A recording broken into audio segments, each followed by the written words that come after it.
What's going on, everyone? Taylor Kyles here for CLNS Media, coming at you with another episode of At Daily, brought to you by our friends at FanDuel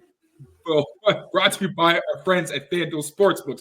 More on them later. For now, we got a fun episode here for you. We're going to be going over the first two episodes of the Dynasty series on Apple TV for the Patriots, documenting their Super Bowl runs. We're going to get some perspective on first episode, the backup plan. Tom Brady actually becoming, first year Tom Brady. In the second episode, where they get into the Snow Bowl game. We're also touch on Daniel Jeremiah, who just posted like a championship kind of a blueprint where he has some specific positions that he believes you need to be a championship level team and where the Patriots fall in there. Joining me to break all this down is my good buddy, Mike Kadlick. Mike, how are you? And how'd you feel about the documentary overall?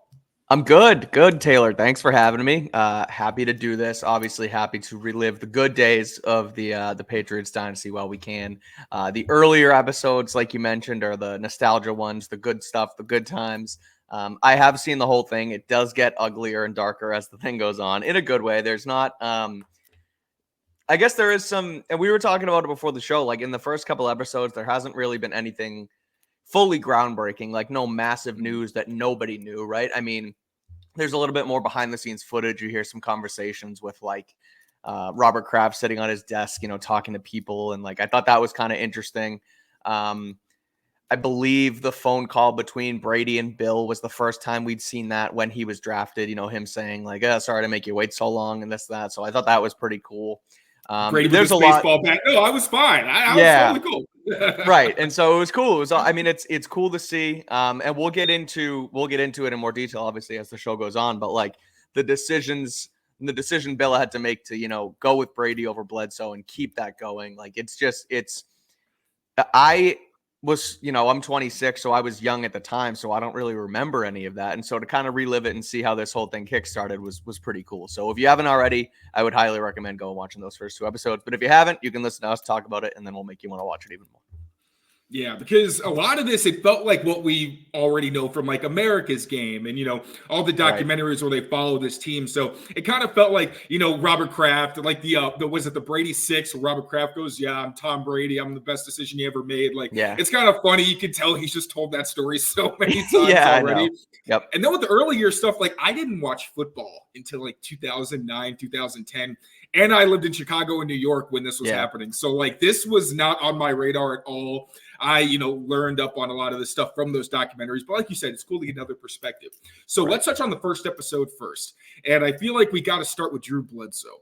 So from your perspective, what did you kind of learn from that era? What were your big takeaways? For me, it was the fact that Drew Bledsoe's wife is not over it. Like even to this day, you could tell that she was like, she said there was no loyalty. And it's like, whoa, like you understand why she says that. But even with the benefit of hindsight and seeing that Tom Brady became Tom Brady and it wasn't such a crazy decision, with that perspective, but she's like, no, that was not cool. So that was probably my biggest one.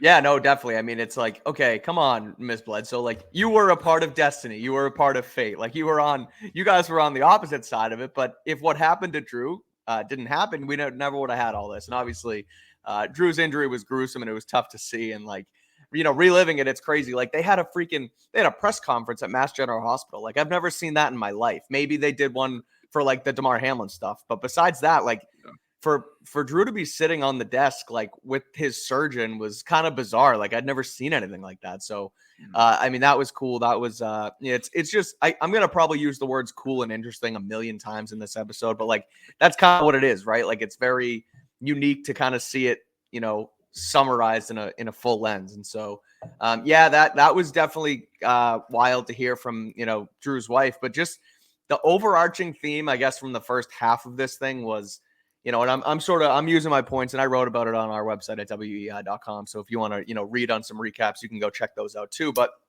my big first starting takeaway was like just Drew Bledsoe was the man. Like he was, and again, talking about not being old enough during that time. Like I didn't really realize, like I kind of knew who Drew Bledsoe was, but I was only 5 or 6. So it was like, okay, then Brady comes in, and then I just liked Brady because he was the quarterback. And so to kind of watch and see like, oh, they already had a franchise quarterback. They had $100 million man. They just signed him to a 10-year, $100 million extension. It was the highest paid player in football at the time. It was like the Mahomes deal of that era, literally. Right. And so like rocket arm and a guy and they show the clips like a McDonald's commercial, like McDonald's, like the biggest freaking company on the planet at that time. Like he's in a McDonald's commercial. They're calling him a future Hall of Famer. Like it's just, and so, yeah, I didn't really fully realize like, oh, we had the guy before we had the guy. And so for them to have to make the decision when he ultimately goes down it's a credit to Belichick, but it's also fascinating that, and we can talk about it, but like they show the Bernie Kosar stuff. Like it was fascinating that he even had the balls to make that kind of move again. So, kudos to him. And obviously it was a tough decision, but yeah, Bledsoe, that dude was the man. Like he was just, 6'6", like slinging the ball over the place. I just thought seeing that angle of it was pretty cool for me.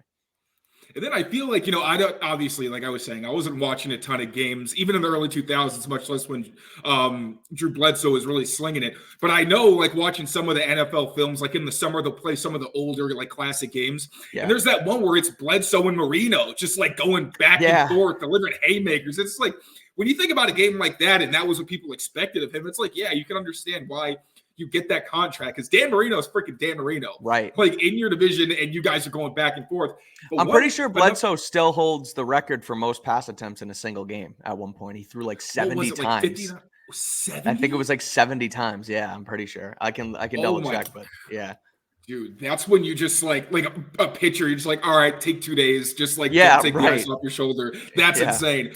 But another one of the kind of sneaky things was that I didn't know about this. Was that Bledsoe had taken so many hits. And Scott Pioli and Ernie Adams were talking about it. They were like, yeah, he wasn't really the same. And that's part of the decision where on the outside, it just seemed like a bad move. Even Belichick saying that Brady had more success. There was an exact word. I'll try to find it in my notes. He used a specific word to describe it. He said he was more accomplished, Brady, in running the offense. Yes, and then, again, Adams and Pioli were saying he had taken so many hits, Bledsoe, that he was starting to kind of wilt under pressure. I'm like, doesn't that sound familiar? Yeah. Huh? And then Tom Brady comes in and like, yeah, he's fresh and all this stuff. And I'm like, it's I'm obviously no one's calling Zappy Brady, but it was the same situation last year, similar, where Zappy was just kind of thrown. I mean, again, not the same thing. Bledsoe got hurt, but you hear them throw that perspective, and then what Brady gave them is kind of just a fresh face or a fresh person leading the offense. And it was like that was why Zappy was put in, was because at some point Mac's like fundamentals were just shutting down. It was because he'd taken so many hits and they'd lost faith in himself that he ended up, regressing so badly. So that was another part of it, where one of the few things that I had no idea about. I didn't know that he was taking all those hits, and obviously the one that finally got him where he had internal bleeding and almost died. Right. It sounds like, the ultimate decision and the ultimate thing that made Belichick go with Brady was, the injury and the fact that he got a chance to play. But it also sounds like behind the scenes, Adams and Scott Pioli and Belichick kind of already knew that they liked Brady better. It's like, I thought that was like, the straw that broke the camel's back was the fact that they were able to put him in the moment, but they probably wanted to do that before and kind of felt like they couldn't because they just, again, signed this guy to that massive $100 million deal. So, and before we keep going too, we mentioned Scott Pioli there. I thought Scott Pioli the first few episodes here was like incredible, like very good storyteller, like was honest, was candid. Didn't throw anybody under the bus. Like it wasn't like I keep seeing people saying like, this is like a Belichick hit piece and blah, blah, blah. Like, they're kind of just telling the truth. Like it's just it's crazy, but Pioli's been good and candid, and he has a lot of stories to tell. And I thought too, his Ernie Adams voice was hilarious when he's talking about, hey Scott, come here. He looks like a wildebeest under attack. And I was like, it's just, he sounds just like him, and he's really good. So it's cool because you can tell that as, I guess, forthcoming and willing to do this Belichick was, like, he doesn't still really want to say much. He is kind of tight-lipped still, and you'll see later on in the doc there are some questions he flat out, refuses to answer. But for us to get the Pioli angle, which was someone inside the building, and he's kind of telling it like it was, I thought that was pretty cool. So he's been awesome. He's been sort of my under the radar MVP through the first couple episodes here. Yeah, because he's one of those rare people who is in the building at a very high level, who also is now in the media. So he does have that storytelling ability and knows, like, maybe this is what I do say, this is what I maybe won't say because, it'll get blown up. And it's still early on. Like, I don't really know what he says in the future, but I completely agree. What were your thoughts on Ernie Adams and what he was saying? It was kind of funny when he was calling the media scribes. And I mean, I'm sure this is what they say in the building. It's not like a surprise. But he was saying, if you're not in the building, you don't know what you're talking about. Well, it's funny. He has this hatred towards the media, and you can tell that that's inside the building. They don't want to say anything. The scribes, and he said something like, they don't know what they're talking about. There are experts in football in New England, and they're the coaches on the Patriots. And it was like he just hates the media. But it's kind of ironic that he hates the media so much, but he's also willing to sit down for 3 hours and do this whole thing and say all these things. And I saw a video of the director, that Matt Hemelchek, I think that's how you say his name, the guy who's been doing the rounds with the author Benedict too. Like, he posted a video. They staged and restaged the whole Ernie Adams going back to the stadium in the snow, and like I thought that was pretty cool. So he, as much as he hates the media, I very much enjoyed his willingness to be a part of the media, I guess, for this. And he still doesn't say much. I think there's one point he literally says, like, I'm not going to spill the beans, or I'm not going to tell the inside secrets, but you don't know what goes on inside the building, and you don't know what you're talking about. So I thought that was, but he's good. He's a good storyteller as well. Yep. Last one from the first episode I'll touch on, unless you have anything you want to throw out there. I thought it was interesting hearing what they were saying about Brady, what Damian Woody was saying when Brady went up and he was like, hey, like, follow me. I got us. Like, I'm going to work my ass off for you. You work your ass off for me and all that stuff. And then Bruschi being like, if people tell you that we were, excited and like believing in Brady, he was like, that's bullshit, because he hadn't proven anything. I thought that was really interesting that you saw the confidence early on that Brady had. And again, to talk to like Willie McGinnis, like, I've worked with Willie McGinnis very closely. He's a terrifying human being. And that was in media, not when I'm going out on the field and he's like talking crap at me and all that stuff. So with guys like Willie, with Teddy, with Vrabel, I thought that was really funny too. When Willie was like, yeah, sometimes I had to be like, yo, Vrabes, like, maybe you went too far. Like, for him to say that, it's like, what was Vrabel doing? What did you think about that? And just the fact that, Brady didn't have their confidence, but he had that confidence in himself so early. Yeah, it's telling, and it's telling that that's what he used to get to where he was, right? Like, he didn't care what was in front of him. He didn't care who he was around. He always thought he was the best. He always thought, I guess he always thought he could do it. We can talk about this more in the second episode, but it kind of, in the second episode, when they talk about the snowball, I'll talk about it now. It sounds like he didn't really think they could win that game at the end until Belichick came in the huddle, was like, we still got this. Let's go do it. And then it kind of shocked Brady into, was like, oh yeah, we can still do this. And then he goes down and does the whole thing. But no, like, again, that confidence that I'm the best guy, I'm the best player.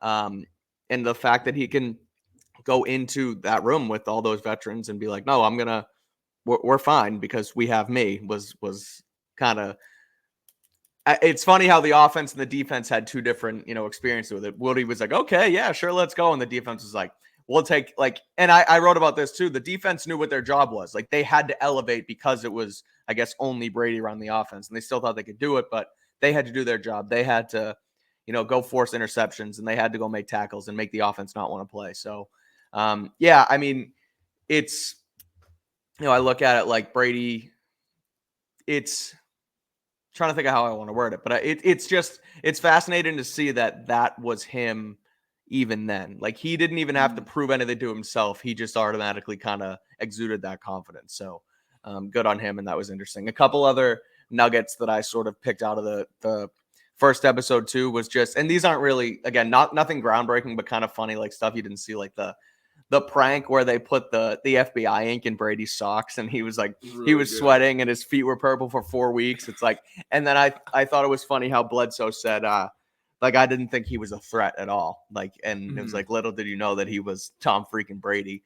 And then Brady buying Ty Law's condo and the back and forth between him and Ty, where he was like, oh, I gave him a deal and I had the whole thing set up. And Brady was like, the hell, you didn't give me a deal. Like, you overcharged me. Like, shit. Yeah, right. Like, those are the little things that it's like, again, nothing groundbreaking, nothing breaking news, like this, that, and the other. But it's like, oh, that's kind of funny to see them in that light. So, and then the final thing from episode 1 that I really was like a tent pole, I guess, in the episode for me anyway, was like, and I sort of mentioned it earlier, but Belichick, his like, I guess it's suspect. Maybe suspect isn't the right word, but his history with quarterbacks just fascinates me because, the Bernie Kosar thing, like, yeah, obviously, and they talk about it. Bernie was, he was injured too, and he got hurt, and he wasn't the same, and he wasn't seeing things like he used to, and they had to make a difficult decision, and he was hated for it in Cleveland. Pioli was talking about how there was like, police cars down the street from his house, Belichick's house, like crazy. Yeah, like some of the audio clips of people being like, "I don't care where you go, we're gonna find you." Like, what the hell? Yeah, it's nuts. And so for him to go through all that Pioli was like, his family took it hard. He would like, they had like Art Modell and Bill Belichick like punching bags like hanging from the. Remember, like they put that like it's like. And again, that's football, and that's the fans that you deal with. But for him to go through all of that stuff in Cleveland, and then his next chance at a head coaching job, he has to make the decision again, and he still goes with his gut. Like, good on him.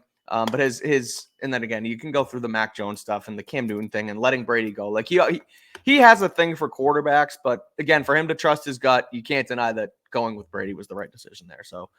But yeah, the Bernie Kosar Cleveland story is a good one to listen to as well. And again, it's good context to hear that Bledsoe was on the decline. Like it sounds like such a publicly you can understand because they're not going to throw Bledsoe under the bus and be like, yeah, well, he's not. I don't know if they were trying to leak info and stuff like that to kind of get the storyline out there, but it is terrifying in that position. And I keep seeing tweets being like, if there was social media, that would have been an absolute that would have been hellfire. Just everybody would have been all over him, and they already were. It's not like it was an easy decision anyway. So very interesting getting a little more perspective on what went into that decision. We got more. Going to talk about the second episode and get into Daniel Jeremiah's Championship Foundation piece. But first, quick word from our friends at FanDuel. We'll be back. Get buckets with your first bet on FanDuel, America's #1 sportsbook. Because right now, new customers get $150 in bonus bets with any winning $5 bet. That's $150 if your bet wins. Bet on all your favorite NBA players and teams with quick bets, live same-game parlays, exclusive props, and more. Just visit FanDuel.com/Boston and shoot your shot. FanDuel, official sportsbook partner of the NBA. All right, so episode number 2, the Snowball. We got some insight into Brady getting picked, Brady and Belichick, why they appreciate each other. I'm sure that was much needed because I think it's just going to get worse in terms of the context of their relationship. And then again, the Snowball. So first thing I guess we could touch on was Scott Pioli kind of giving more insight. We already had an idea of why they picked Brady. We've kind of heard about it, but was there anything that you gleaned that you thought was outstanding or that you didn't know before hearing kind of that perspective? Going into the Patriots draft this year, the big debate, and it's not just at the number 3 pick with them, but it's at the surface now. But everyone sort of talks about like, do you go with the best player available, or do you go with do you draft for need? Like, do you go with Cole Strange at pick 29 just because you need a guard, or do you pick the best? Like and again, I use that and not to take a shot at Cole Strange, but that's kind of what they did, right? They drafted for need. It didn't matter who else was available, and so Pioli says that the Patriots drafted they drafted the best player available because they were sitting there and they were at they had just picked a player and I looked at their draft board last night when I was, writing some recap, but they had drafted, I forget who it was, like 3 picks before. Then they had the pick again. And it's like, okay, he's still sitting there and he is the best player available, but we don't need a quarterback. And Pioli was like, that was the one position we went into this draft not needing was quarterback. And we knew it, but finally, they were like, well, he's still there, and he's staring us in the damn face. Like, let's just take him. And so they did, and it ended up being the best position ever, or the best pick, arguably in the history of the NFL draft. And so that happens. And then, like I mentioned, you hear the Belichick call to Brady, and he's like, sorry for making you wait so long, but like, we're happy to have you. And I thought that was cool to see that as well, because he's like standing in his office. Like, the old pictures and videos of Belichick are just hilarious too, because like you can kind of hear the Belichick of now, but he's like a little bit more soft, or not soft spoken, but like a little bit more open. He says a little bit more. Yeah. And so it's kind of cool, but yeah, them taking the best player available over a position in need was interesting.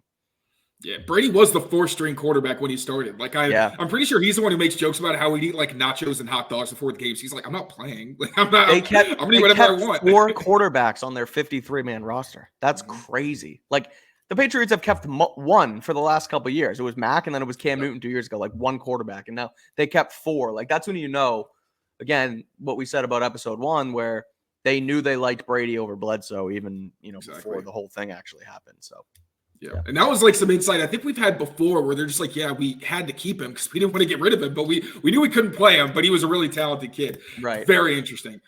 So next, Brady and Belichick.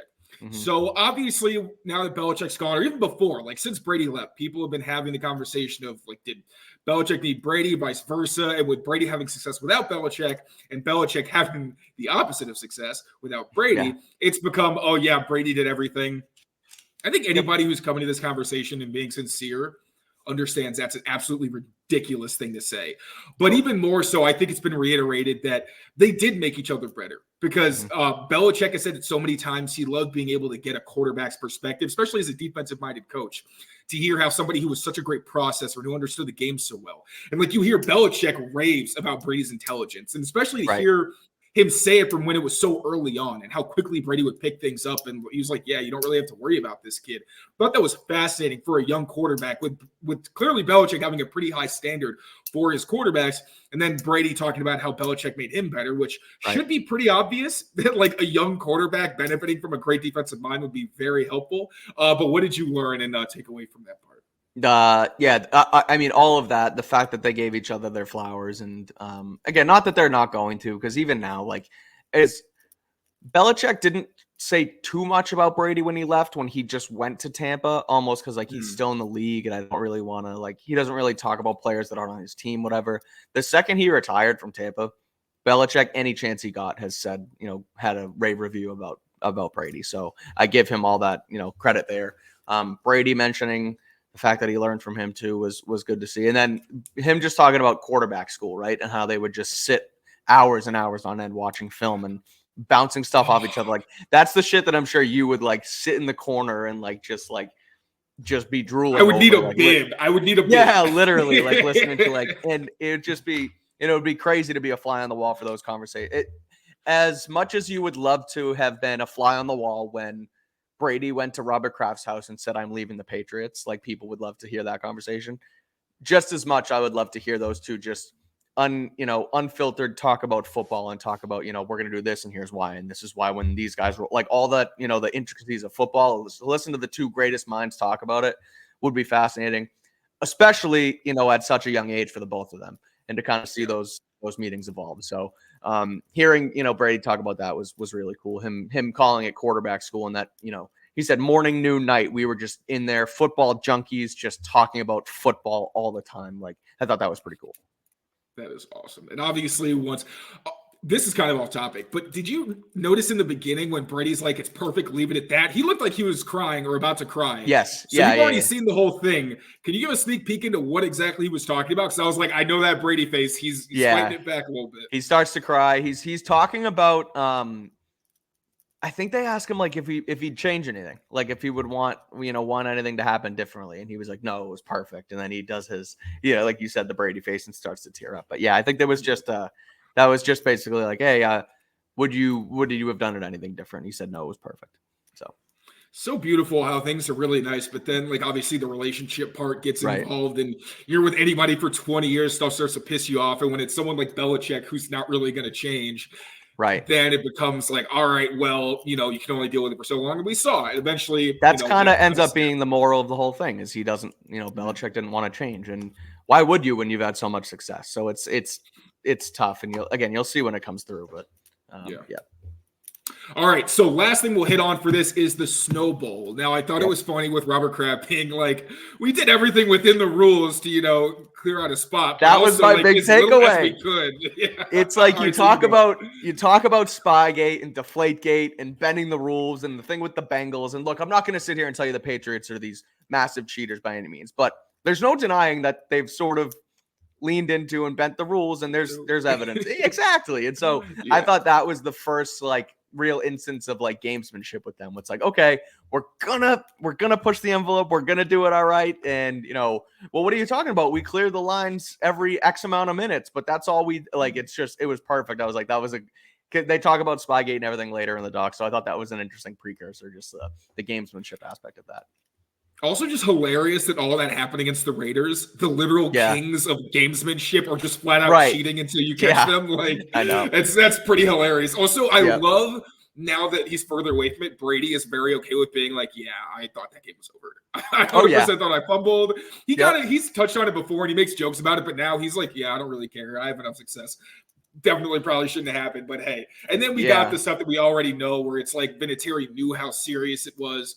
In that it was a really difficult kick. Maybe like more perspective now on just how impactful it was because it did launch the dynasty in a situation where he had no business making either one of those kicks.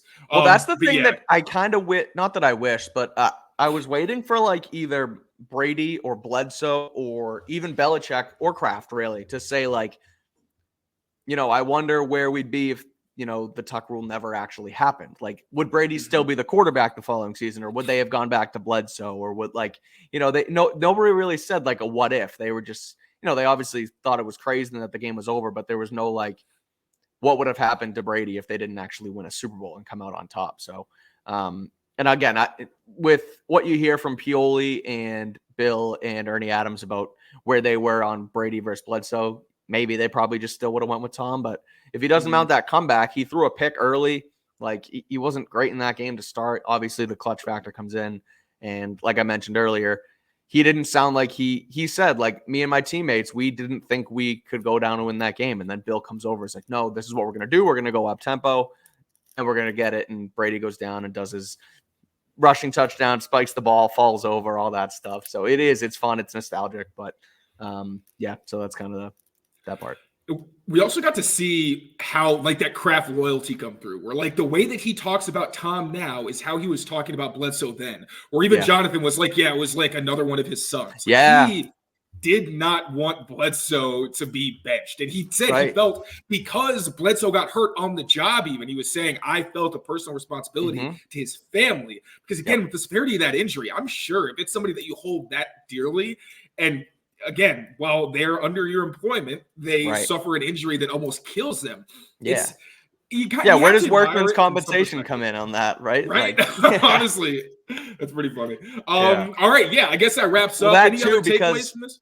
Just, I forget if they touch on it in this episode or the one before, but I mean, the fact that Kraft literally had Bledsoe in his office and said, I'm going to talk to Bill about you getting your job back. And like I didn't know that part of it. I didn't know that Kraft actually went to Bill and was like, hey, should we start Drew? And then at the end of the conversation, Kraft said the same stuff that he said about, having personnel people with Mayo a couple months ago. Like, you need to have guys in order and in place to do things, and then you can hold them accountable. So like, instead of the Krafts making the decisions on X, Y, and Z on who they're going to take at number 3, they're going to use this guy. And if they get it wrong, then he can hold them accountable and move on to someone else. And he said that with, what he said to Drew. I thought it was kind of crazy. He was like, if he messes this up, I can hold him accountable. And the fact that he said that to Bledsoe was very interesting. And so it made a lot of sense too. Like, you don't want a meddling owner. And I think Kraft has sort of learned from that. And he's never really done that. And so everyone wonders what's going to happen now. And I get it because you don't have Belichick to rely on. But I mean, way back when you see that happen and Kraft was like, I'm going to let him make the decision. And if it doesn't work, then I act on it. I thought that was sort of telling on where the future might go as well. Yeah, I think Robert Kraft's a pretty self-aware person. Like, the reason he likes to be hands-off is because he interfered with Parcells. And he tried to do too much. And Parcells got mad about it. And then there's the whole, if they're going to make you cook the dinner, at least let you buy some of the groceries. Like, that whole thing. And Kraft is on record as being like, that was when I realized I can't do this. Like, I need to put people in place and trust them to do what they do. So to hear that he even wanted to go to Bill and be like, hey, should we be doing this, with that lesson being learned and with him wanting to start fresh under Belichick, it just, again, puts into perspective how significant a move it was with Bledsoe. And then, like, fast forwarding to today, I think, there's all this talk, is Jonathan going to interfere? Is Kraft going to interfere? I don't really think they want to. I think they were forced to. I understand that everybody wants to, give Belichick some grace for what's happened over the past few years, but I don't think he deserves it, frankly. And I think as owners, and as Kraft said, like, we are stewards of this franchise. Like, we are responsible for what happens to it. And it got to the point, especially with Patricia, where, you know, he wanted to bring it back, and the Krafts were like, all right, no, hard stop. We need to intervene because this is starting to go in a place we don't like. And as owners of the team, you can dislike it because Bill Belichick, but it doesn't matter because they're going to be there much longer than Bill. So yeah, we can put a bow on that. Now we will move on to Daniel Jeremiah's championship foundation. So Daniel Jeremiah says the Patriots have a ton of cap space, and I will add, really good draft capital, but they have some serious work ahead to be a viable championship contender. So going position by position. For offense, Daniel Jeremiah has quarterback, 3 offensive playmakers, and 3 quality offensive linemen as his standard. For defense, he has 2 pass rushers and 3 defensive playmakers. At quarterback, there is no quarterback. Mac Jones, obviously, probably going to be on another team. He's a trade candidate. We have no idea what's going to happen with Zappe, but highly doubt he is a serious contender to start. Ramondre Stevenson, Juju Smith-Schuster, and David Andrews are all yellow, which means age, injury, or contract concerns. I'm guessing with Stevenson, that's more contract and injury. He's only 25 years old. That's not really that. Yeah, coming off an injury maybe, but then also he's going into a contract year, right? And so you wonder if you're going to pay a running back, and 100%. And then for Juju, I think it's all the above. Everything's bad. And then David Andrews is age. You could say injury, but he was an Iron Man last year. And then contract because he might retire. So those are kind of the same thing. We'll just start with offense. And then DeMario, Cole Strange, and City So he has as unproven young players. What are your thoughts on what I said about the offense, and how do you think they can flip some of these and turn them kind of green and blue in some areas? All right, let's see. I'm looking away. I can zoom in too if you want, because I feel like I have it up on my phone. So I mean, if you want to zoom in, just for anyone who's watching. But that is not helpful. There we go. There you go. Perfect. Yeah. So I mean, quarterback, right? Like, that's obvious. You wonder, how do they fix it? Do they go with a quarterback at number 3 overall? And then wide receiver is sort of similar. I mean, you could go with Marvin Harrison Jr. at 3. You could end up taking one at 34, 68, do your trade backs, but then it's playmaker, not necessarily a receiver. That's important because it could be a really good tight end like a Jadavian Sanders, so important one to add in there as well. You could also add in a Hunter Henry there should you end up re-signing him. I think he's yellow. I think you'd put him in the yellow. For age, that's fair. But even still, like, to get some green in here, I mean, you're going to want to go, or I guess even pink, right? Unproven and young. Like, it's okay to have a young player. You're going to want to go with a quarterback early. And then free agency is going to be massive, right? I mean, we've done our wish list here on Pat's Daily over the last couple weeks, and we always seem to have a left tackle, a right tackle, and a wide receiver in there. So that's going to be how they attack that. And then just looking at the pink on offense, I mean, Demario Douglas has the opportunity to be green next season. For sure. In the offense, any offense they're going to run. Like, he was great last year. He's just young right now, and you want to see him sort of bud. And then Cole Strange and City So are the same thing. I mean, Strange was hurt this year, so I mean, you could maybe put injury concern on him as well. But new system, new scheme, new offensive line coaches, get him right. A guy who you had on as a first round pick. That could work out. So him and City So will kind of just end up developing. And be okay. And then again, that red, like I said, you gotta attack it in the draft or free agency. Well, I think that red could turn into Mike Nwenu, because these are all like guys that are free agents. So you re-sign him, he's at least, I think if you re-sign him that's interesting. In this Van Pelt scheme, they pull their interior guys a lot. I just don't think that's a world you want to live in with Nwenu. Now, you could have him be more like pulling on trap, where he's taking out guys at the end of the line of scrimmage instead of getting to the second level. But you'd think that at guard, he's more potential blue, although I think he's green either way. Yes. But I think his upside's higher there. With City, if you give him a whole offseason at a position he should be playing, I think that he has really good possibility to be a green.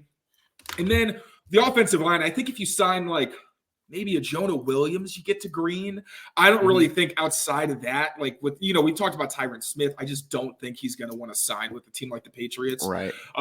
So I mean, you probably even a guy like, if you bring Trent Brown too, like, that's just a yellow concern, like just a big concern. And I don't care if you call it age or injury or what. And again, that's just kind of what he's been the last couple of years. Yeah, so if you want some greens and blues, I think it's going to have to be at least one offensive lineman in the top 2 rounds. Yep. Then one of those ended up being purple, and then I think Nwenu gets you to green. And then with the offensive playmakers, it's tough, man. Like Ramondre Stevenson, I get there. I would like to turn all of these, if possible, into either green, blue, or pink. Pink, I think, would just be, if they draft like a Roman Wilson or a Ricky Pearsall, and then you kind of flip that. I just don't think they're good enough right now to draft a receiver in the top 2, unless you wait for Rattler in the 3rd round. Then I could really consider it. And then if you want like a green, that's probably like if Calvin Ridley hits the market, if Mike Evans hits the market, obviously T. Higgins, he's kind of in that blue-green range, but you got to see who's actually going to be available. That's tough. And then Michael Pittman obviously is probably a green, but I would be stunned if they let him. I'm with you. The more the weeks go on, I look at Higgins and Michael Pittman as pretty much unattainable here. And Mike Evans which sucks, but that makes sense. Yeah, Evans is interesting only because they might have to franchise tag Baker Mayfield. But again, if Tampa pays up for him, which they should if they're going to bring back Baker, right? Then they just pay and he stays home and it's easy. So yeah, especially when you have a championship window. Like Evans can go somewhere else and like maybe get paid, but I just feel like Tampa's not going to want to let him go. So Calvin Ridley's probably going to be at the top of that list. And like Marquise Brown would probably be a green. I just don't love. Isn't he an injury guy though too? Doesn't he have injury concerns? That's true. You can put him as a yellow, right?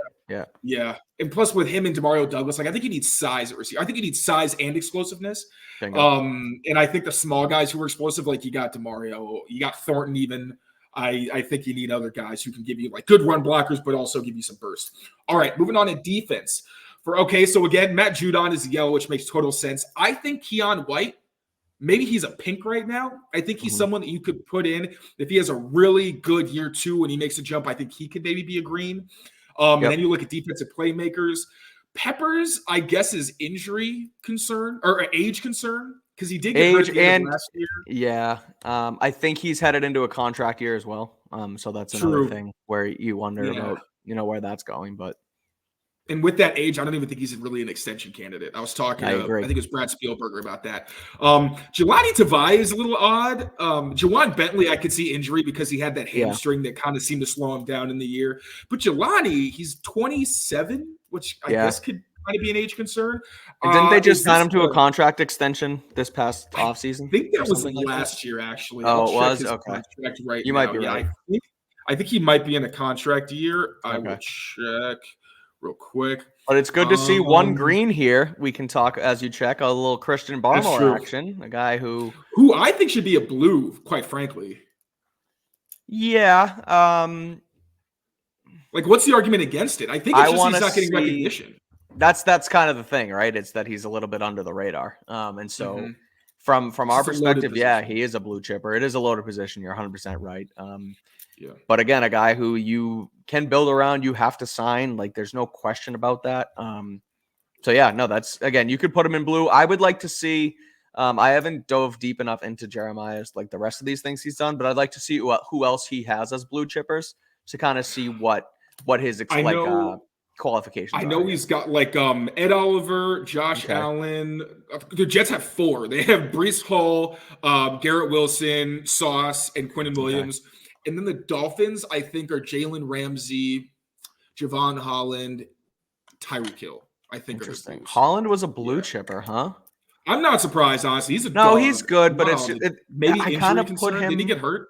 Yeah, but I also maybe I'm naive to Miami Dolphins football a little bit, but I put him in the category of Barmore, where like a little bit undervalued, maybe. And so I would call him a blue chipper, just like I would call Barmore a blue chipper. But I kind of, again, the way Jeremiah ranks him is kind of what I was interested in. It might just be because it's like D tackle is such a loaded spot, and safety isn't really like when you think of like playmaking safeties. There's like that come off the top of your head. It's like Antoine Winfield, Javon Holland, Kyle Duggar, Jabril Pepper. I'm like, honestly, safeties are hard to like think of off the top of your head, to be totally honest, kind of by the nature of the position. That's the point. I guess that goes to your point, right? So you think of Holland first. You don't think of anybody else. You think of defensive tackle. At what point do you get to Christian Barmore? And that's not taking away from him. It's just the nature of the position. Right. I think that, so Keon White is someone you would hope can be that pass rusher for you. So then you get a couple guys. I still think you could get like a situational pass rusher who could develop into like a real threat for you. Like I'm kind of thinking about what they could do in the offseason, and I think they're probably going to go. Oh, also Jennings. If you re-sign Anthony Jennings, I think he is one of your defensive playmakers. He doesn't force turnovers. Maybe that's an area of his game where he can look to attack the football more. But in terms of stops, tackles for loss, you can't run at him. I understand that run defense isn't as highly valued, so maybe like he's kind of fringe. But because he has makes such an impact in what he does, I think you could put him there. I think Marte Mapu has potential to be kind of a green. His ceiling, I think, is blue just because he's so athletic and has ball skills and is very smart.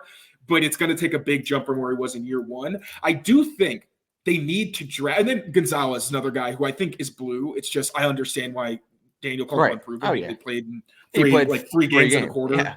Right. But I do think they need to draft someone who can force more turnovers, because that was the one area other than pass rush for understandable reasons where the defense wasn't very good. They didn't force a ton of turnovers. It was really Jabril and Jelani every week. And if they didn't do it, nobody else did. So like a Jack Jones type presence, maybe like a ball hawking corner, more of a playmaking linebacker if you want to use Mac Wilson more on the edge or something like that. How do you think they can maybe get another blue or green shipper in here outside of, again, like a Barmore or Gonzalez, or if Keon White and Marte Mapu kind of hit their ceilings? Oh man, Josh Allen from the Jaguars. Jags, Allen. I mean, that's you bring him in and he's a fringe, if not a blue chipper, right away. Man, I'm trying to think of like free agency. Like realistic ones, it's tough. Yeah, it is. Right. I mean, if you go to even going to the draft, right? Like I think like they're going to need an edge rusher or they might need a cornerback, but that doesn't give you a blue chip ceiling, because I don't plan on, or I don't think they should plan on drafting a blue chipper with someone with the ceiling of a blue chipper in the first 3 rounds, because they need quarterback, wide receiver, and offensive line so bad. So it's interesting, but they're in a better spot than they are on offense. So like I'm okay with sort of waiting out the progression of a guy like, Keon White and Marte Mapu and Gonzalez. The one I guess I have in mind again is Josh Allen, because edge with Judon, who they list here as a contract concern guy, grabbing a D end with a blue chip ceiling is something they could do in free agency for sure. Absolutely. All right, that'll wrap it up. That was fun. Any last minute thoughts before we head out of here? Watch the Dynasty. It's awesome. And the Patriots, it's exciting times, even though you have the 3rd overall pick, you have a Dynasty documentary to watch, and something to look forward to with the new head coach in Gerard Mayo. So regardless of it being February 16th, we're able to find some things to talk about with the Patriots. So make sure to always follow along and keep up with the team. And also let the people know what you got going on. What are you dropping? All right. We have got plenty over at WEEI.com. Mock draft up from yesterday. Dynasty documentary recaps that will be dropping every Friday, 2 at a time, along with the episodes every week. So look forward to that. Six Rings podcast with myself, Fitzy, and Andy. A bunch of times a week, a bunch of stuff up there. So check it out. Subscribe to the pod. Follow on Twitter at Mike Kadlick, and you can read all the Pat's musings at WEEI.com. That's right. All right. Thank you all, as always, for watching. Take care of yourselves. Take care of each other. And we'll see you next time. Peace.